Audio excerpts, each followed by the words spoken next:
Irmãos, vamos estar estudando na noite deste dia o segundo milagre que o profeta Elias realizou, e está registrado em 1 Reis, capítulo 17, de 17 a 24. 1 Reis, capítulo 17, dos versículos 17 ao 24. Leiamos.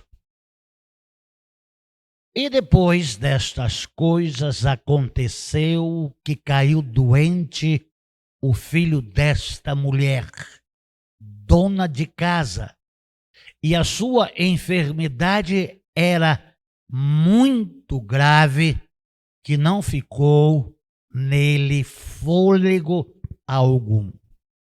E ela então disse a Elias: o que tenho eu contigo, homem de Deus? Tens vindo tu a mim para trazer em memória as minhas iniquidades e para fazeres morrer a meu filho? E lhe disse ele: dá-me aqui o teu filho. E ele o tirou do seu regaço e levou-o para cima ao quarto onde ele mesmo habitava e pôs sobre a sua cama.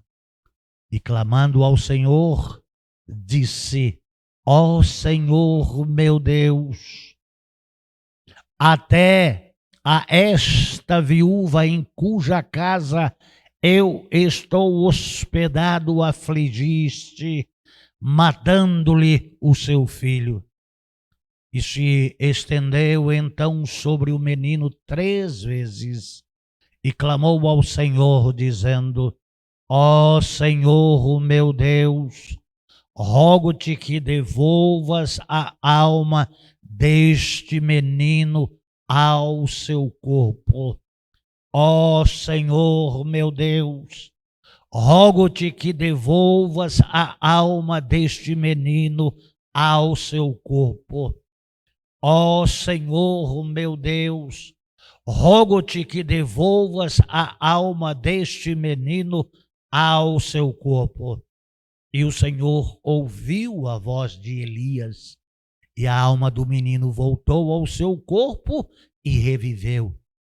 E Elias, tomando logo o menino, trouxe-o do quarto à casa e o deu à sua mãe. Ele disse Elias: olhe, o teu filho vive. Então disse a mulher a Elias: agora conheço que tu és um homem de Deus e que a palavra do Senhor é verdade em tua boca.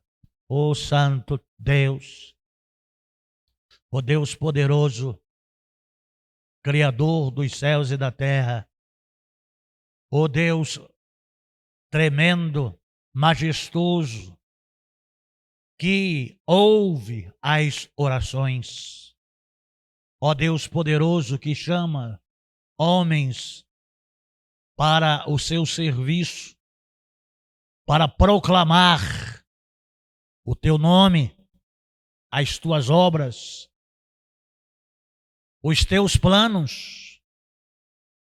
Um Deus que não tem prazer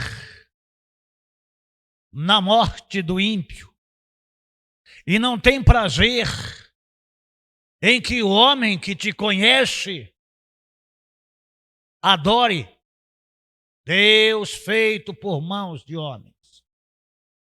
Eu quero bem dizer, louvar e glorificar o teu nome, no nome de Jesus. Amém. Amém. Ó amados do Senhor Jesus Cristo, esta quarta mensagem que fala acerca do segundo milagre do profeta Elias, dos 7 milagres que ele realizou. E é impressionante nós atentarmos para um fator que não pode ficar no seu esquecimento.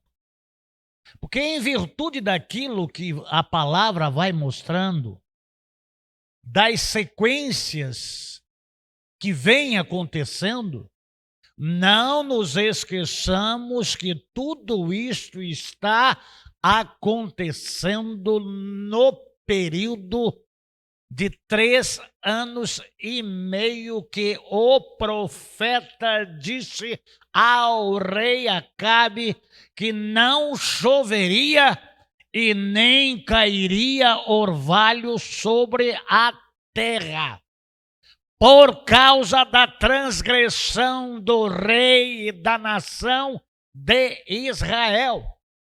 Não nos esqueçamos que a palavra de Deus veio a Elias pela primeira vez, dizendo a ele para sair e ir ao oeste do Rio Jordão, no ribeiro de Querite, e ali morasse.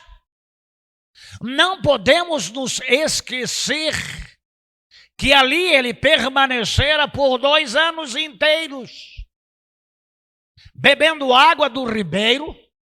Não nos esqueçamos que pela manhã e à tarde um corvo vinha para nutri-lo com pão e carne. E não nos esqueçamos também que pela segunda vez veio a palavra do Senhor quando o ribeiro secou, e que pediu para que ele fosse em direção à região onde uma viúva o receberia, porque Deus falaria com a viúva. E ao chegar, ele se encontrou com aquela viúva na região de Serepta, aquela viúva que estava para buscar uns cavacos, um pouco de madeira, para fazer para ela e o seu filho um último bocado de pão que tinha em a sua casa, e depois morrer. Não nos esqueçamos que este período foi de 2 anos, em primeira instância 200 quilômetros de Samaria, escondido por Deus, e agora dirigido por Deus, mais 400 quilômetros percorridos, e ao encontro desta mulher, pediu a ela água depois de caminhar 400 quilômetros. E ela prontamente foi para buscar água, e ele a interpelou dizendo que queria pão para comer. E ele foi categórico em dizer que ele queria um pão assado na cinza. E ela disse ao profeta: eu tenho só um bocado de farinha na panela, e eu tenho só um bocado de azeite na botija. Então vai lá e faz primeiro para mim. Não que ela tirou um pouquinho do pouco que ela tinha. Ela tirou tudo. E tem muito salafraio que usa esse tudo para extorquir os crentes. Principalmente nesse período de que nós vivemos. Então, para você ter lá na sua casa abundante, então você tem que dar tudo ao profeta. Nada a ver. Uma coisa é uma coisa, outra coisa é outra coisa. O fato histórico aqui é: primeiro faça para mim, e depois para você e para seu filho. E é impressionante, amados de Jesus Cristo, que aqui é diferente de um milagre de Eliseu em recolher panelas e vasilhas e tudo que tinha a redondeza para encher de óleo. Aqui tirou para fazer para o profeta, a mesma quantidade de farinha ficou. Tirou o azeite para fazer o bolo para o profeta, a mesma quantidade de azeite ficou. Então era assim: o profeta, ele comeu e foi morar na casa da viúva. E dali comia o profeta, e dali comia a viúva, e dali comia o filho da viúva. É impressionante que quando nós lemos esse texto aqui, o profeta está morando na casa da viúva, no seu exílio, aguardando a palavra do Senhor, mas continuando vivo. E é impressionante, não é porque ela acolheu um profeta dentro da sua casa e colocou no quarto melhor que tinha para que ele morasse, não no quartinho do fundo, mas lá em cima, e não é nenhum cafofo, e não vamos dizer que era nenhuma suíte, porque naquela época não existia, mas lá Deus está guardando a vida do profeta, e lá Deus também está guardando a vida da viúva. E é impressionante, amados de Jesus Cristo, que um outro milagre está para acontecer depois de uma tragédia, depois de algo que aconteceu, que só Deus e a mulher sabe o porquê.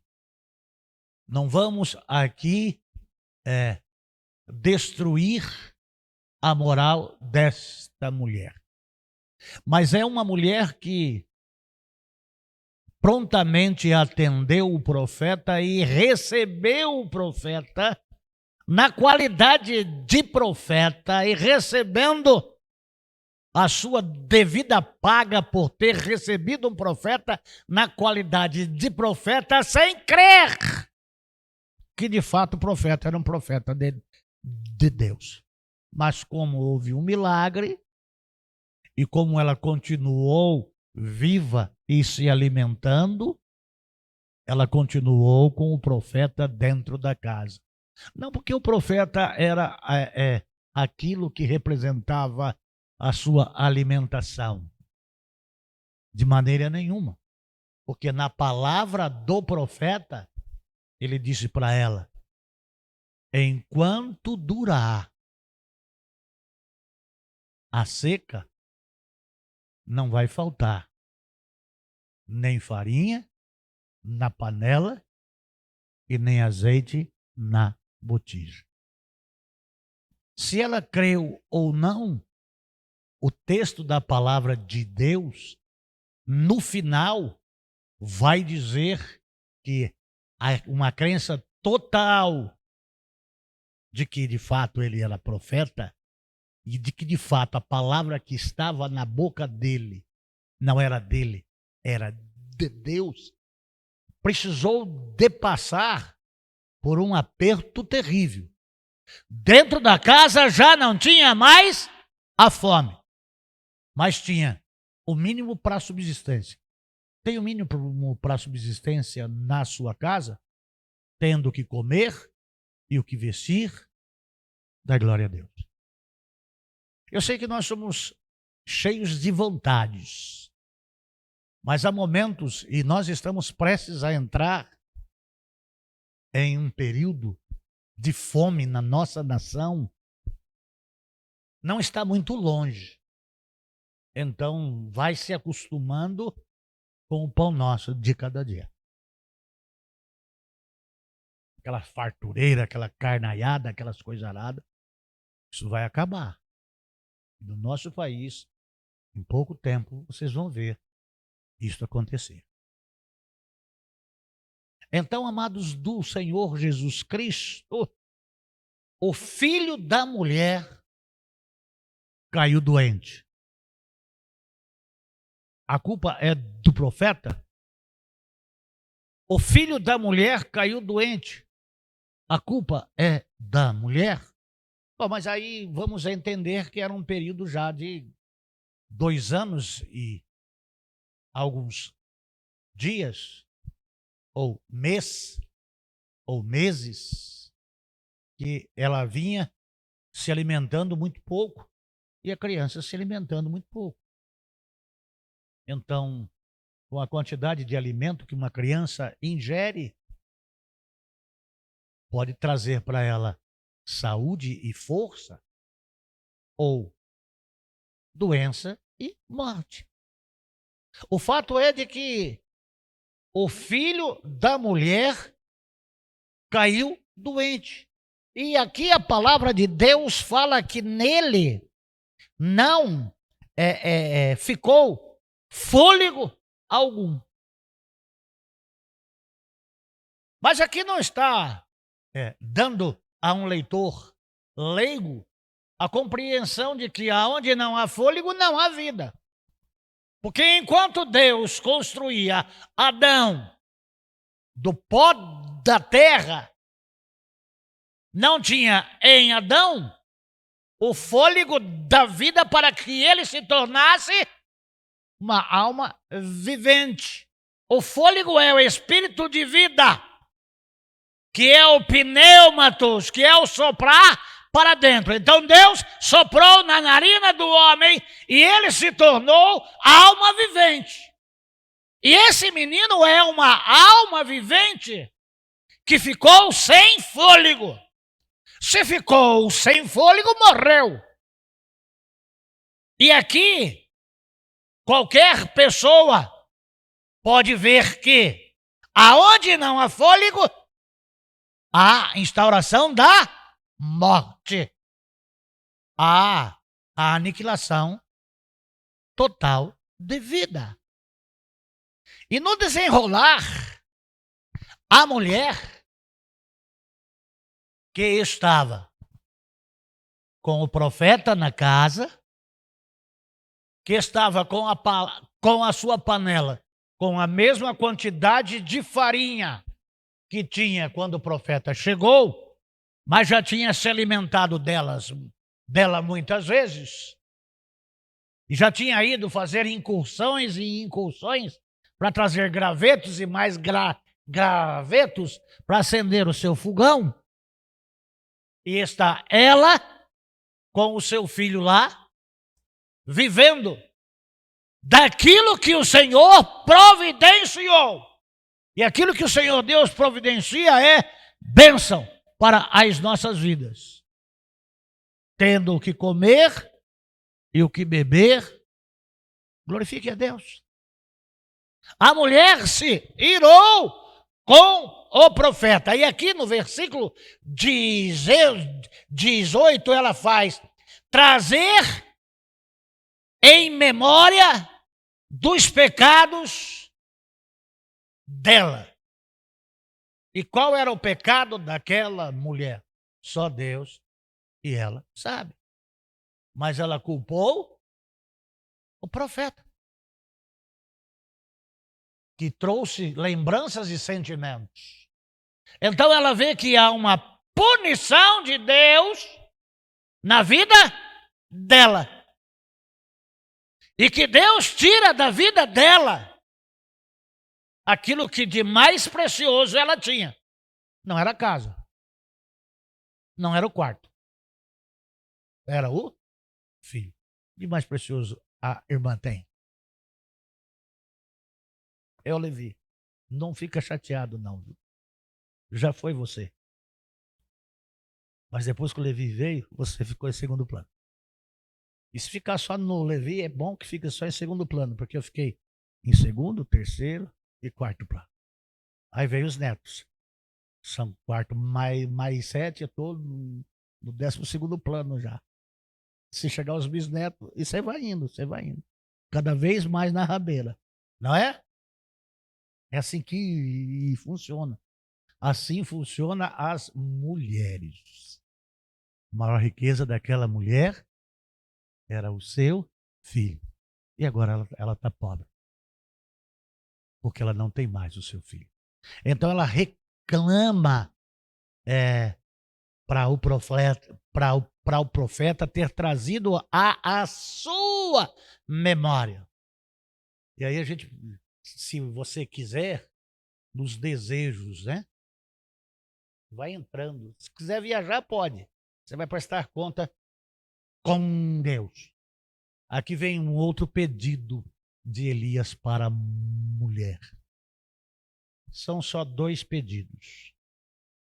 Um é de água acompanhada com um bolo, que vai farinha e azeite assado na cinza. Agora, o que Elias pede para a mulher? Ele está na casa da mulher, ele sabe que a casa é da mulher, e ele sabe que o filho é da mulher, embora seja morto, é o filho morto da mulher. Mas ele é homem de Deus, ele pode pegar. Não. Ele pediu para que a mulher entregasse para ele o filho morto para levar para o seu quarto. Não há aqui menção de nenhuma resiliência ou reticência lá daquela mulher contestando. O filho estava morto e ele pediu o filho morto para levar para o seu quarto, sem a mulher. A mulher fica na casa dela, mas em um nível abaixo. E Elias sobe ao primeiro piso com o menino morto. E lá no primeiro piso, Elias fala com Deus. Aqui nós vemos Elias, homem, sem entender o que está acontecendo. E ele vai falar para Deus que até a esta viúva cuja a casa eu estou hospedado, afligiste, matando-lhe o filho. Deus não é um Deus que mata, Deus é um Deus que dá vida. Então Elias, na sua frustração, sem entender, ele diz que, puxa vida, eu estou sendo acolhido, estou sendo tratado. Está certo que a farinha é o Senhor que acrescenta todos os dias. Está certo que o azeite é o Senhor que acrescenta todos os dias. Mas eu entrei lá na casa desta mulher para que ela morra. Então a morte só não estava lá fora.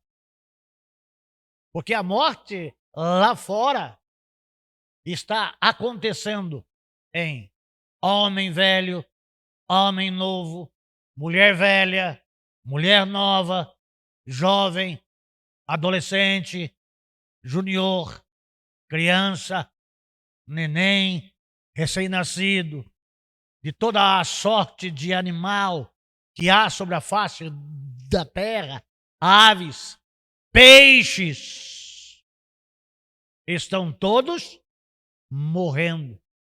Então é um cenário de morte. Mas Deus está com os seus ouvidos abertos. Muitas das orações que são feitas no território de Israel e sacrifícios que são feitos em Israel são a Baal e não a Deus. Mas ainda há alguns homens de Deus, e aqui no total 1.000 homens, que não se curvaram a Baal, mas que mesmo passando por adversidades continuavam falando com Deus, dependendo de Deus e esperando em Deus. Elias, ele fala com Deus. Isso é um privilégio, poder falar com Deus. Nós vemos aqui ele falar com Deus, mais pelo que está acontecendo, sem entender de fato o que está acontecendo, e por pior que sejam as coisas que aconteçam, Deus está sempre no controle. Deus está no controle de todas as coisas. Aqui nós vamos ver em Eliseu a mesma prática de deitar a criança e de deitar sobre a criança 3 vezes. E com o profeta Eliseu, ainda a palavra de Deus é mais específica ainda. A boca de Eliseu com a boca do menino. Então, cara a cara. Então, por 3 vezes. Mas 3 vezes depois de orar. 3 vezes depois de confiar. E 3 vezes depois de pedir por 3 vezes. E não é aqui uma vã repetição. Quando orares, não useis de vãs repetições. Era um desejo. E aqui os teólogos entram em algumas questões como: por que 3 vezes? Uma vez para Deus Pai, uma vez para Deus Filho e uma vez para o Deus Espírito Santo. Não é mencionado na palavra de Deus o porquê 3 vezes. Outros teólogos explicitam que por 3 dias Jesus esteve no seio lá da terra, que por 3 dias Jonas esteve no ventre do peixe. Então, número 3 aqui, dentro da numerologia bíblica, tem algum significado. Pode ser que nós não entendamos, mas um dia Deus vai mostrar porque precisou de 3 vezes. E às vezes não basta uma vez e desistir. Às vezes nós, quando precisamos de alguma coisa e nós tentamos uma vez e não dá, a gente já desiste. Ou então tenta a segunda vez e não consegue e já desiste. Tenta a terceira vez. A nossa fé ela não pode acabar quando nós não conseguimos a resposta de Deus pela primeira vez. E aqui não vou usar de nenhum silogismo, nada de alegoria para dizer lá na primeira vez e na segunda vez. Aí a gente vai entrar lá em Naamã, precisou deles mergulhar 7 vezes. Às vezes é necessário que repitamos mais vezes. A necessidade daquela mulher era ter a sua riqueza, que era o seu filho, de volta.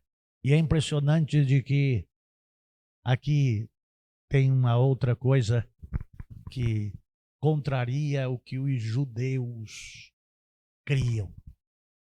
Mesmo assim, Jesus fica 3 dias no seio da terra, porque criam os judeus que a alma, ela deixava de estar perto do corpo depois de 72 horas.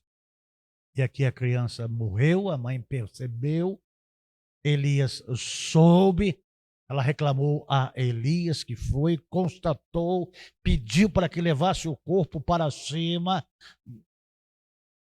reclamou, mas por 3 vezes orou, e em sequência, ele por 3 vezes deitou, e é impressionante o que a Bíblia fala. E a alma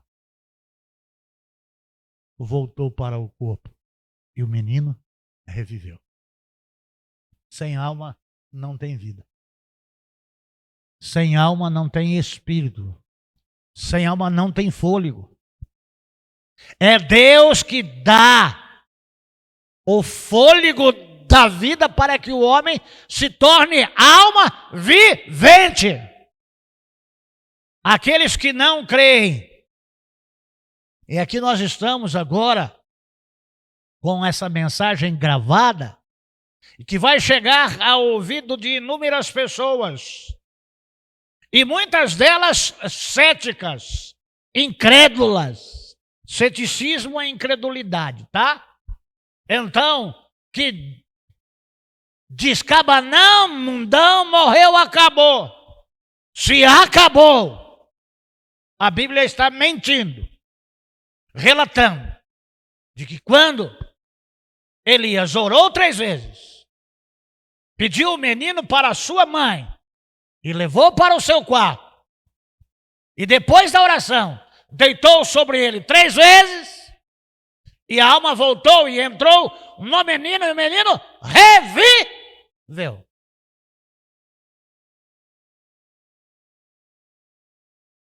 Essas questões são importantes ficar na nossa mente, para que nós creiamos em Deus, para que nós entendamos como Deus trabalha. É estranho, que esquisito, pastor. Mas é a forma como Deus faz. E aqui tem sujos que pensam muitas outras coisas. Mas é de cara a cara. Com o objetivo: trazer de volta à vida o menino que é filho único daquela viúva. É aquele que vai sustentá-la na sua velhice.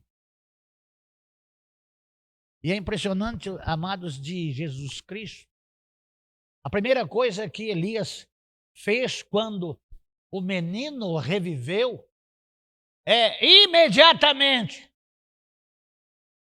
A expressão aqui não perde o sentido. Tão logo a criança reviveu, percebeu, pegou e entregou para a sua mãe.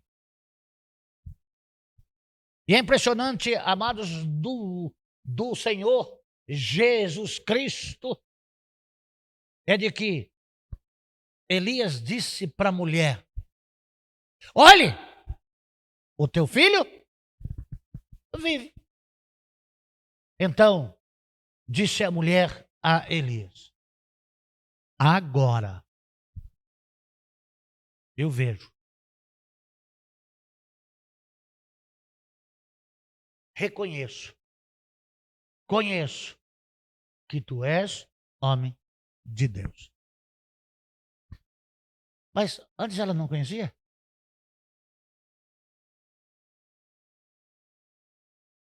O milagre da farinha e do azeite? Qualquer um faz isso?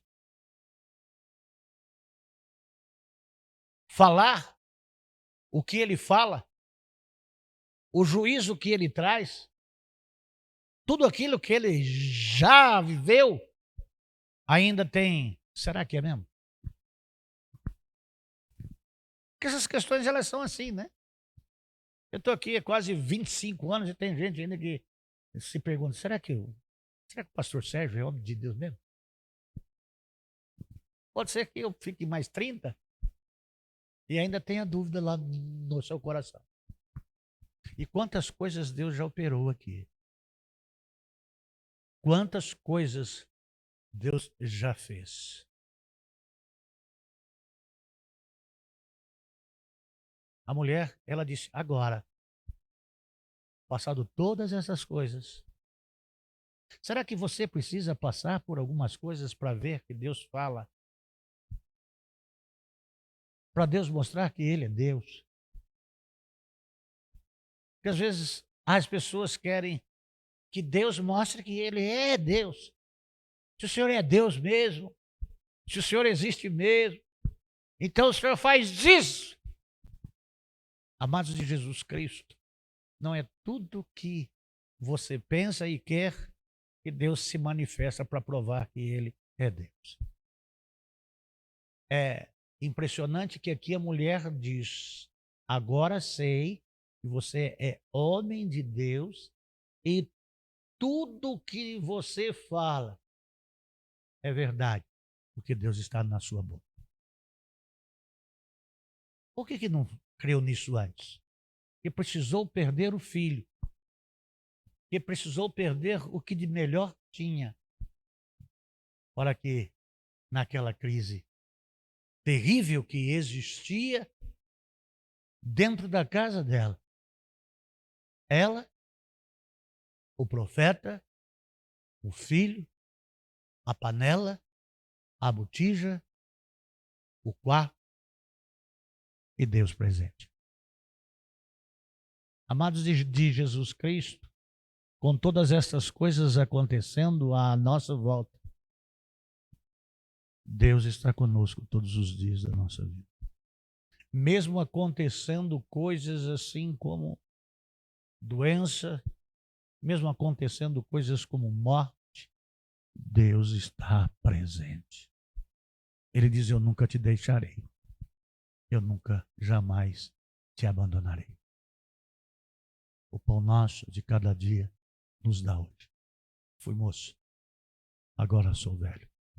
Nunca vi desamparado o justo, e nem a sua descendência mendigar o pão. Nós temos que ter a consciência de que Deus está conosco. O profeta tinha, a mulher não. Mesmo com o homem de Deus ali, ela era incrédula.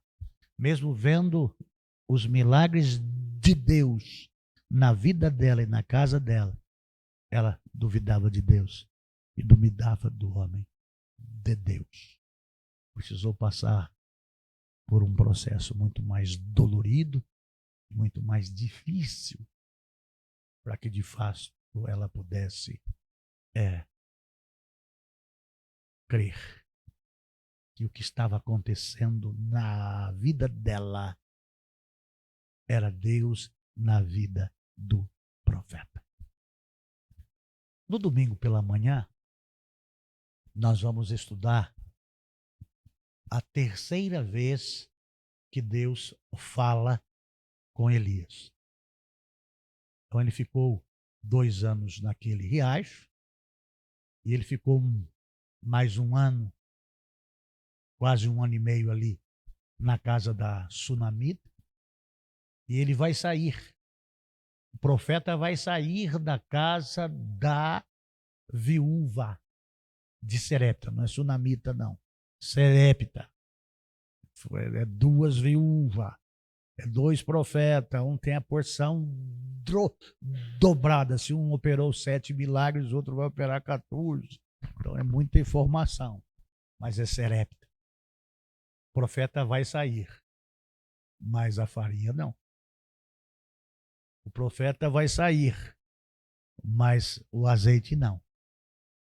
E é impressionante que é só no período da seca, tá? Depois do suor do teu rosto comerás, e será assim todos os dias da sua vida. Vamos orar. Eu quero agradecer ao Senhor pela tua palavra. É um fato histórico, mas glorioso. A exaltação não é ao Senhor, não é ao profeta, mas é ao Senhor, o Deus do profeta, o Deus do céu, o Deus de todo poder, de toda glória, de toda majestade e de todo domínio. O único e poderoso e santo e eterno. Um Deus que ouve e um Deus que responde. E um Deus que opera sinais, maravilhas e milagres e tantas outras questões. Eu te louvo, Deus. Eu creio que o Senhor Deus, Deus que eu adoro e sirvo e proclamo, É o Deus de Abraão, é o Deus de Isaac, é o Deus de Jacó, é o Deus de Davi, é o Deus de Elias, é o Deus de Sansão, é o Deus de Noé, é o Deus do meu pai e da minha mãe, é o meu Deus, é o Deus que essa igreja crê e essa igreja serve. É o Deus que ouve as nossas orações, assim como ouviu a oração de Elias. É o Deus que usa homens para proclamarem Cristo. Homens que têm os mesmos sinais que seguiram os discípulos e seguem os que creem no seu nome. Eu te louvo, porque não és um Deus que muda com as estações e com o tempo. É o mesmo Deus com que eu estou falando, é o Deus que ouviu Elias falando com o Senhor, pedindo para que aquela criança pudesse ressuscitar, até o momento de o Senhor fazer a alma voltar para o corpo daquela criança e para ela reviver. É este Deus que adoramos. É desse Deus que proclamamos. É a esse Deus que servimos e cremos, esperamos e dependemos. Eu oro no nome de Jesus. Amém. Amém. Tenham todos vocês uma boa noite. Que Deus abençoe vocês em nome de Jesus.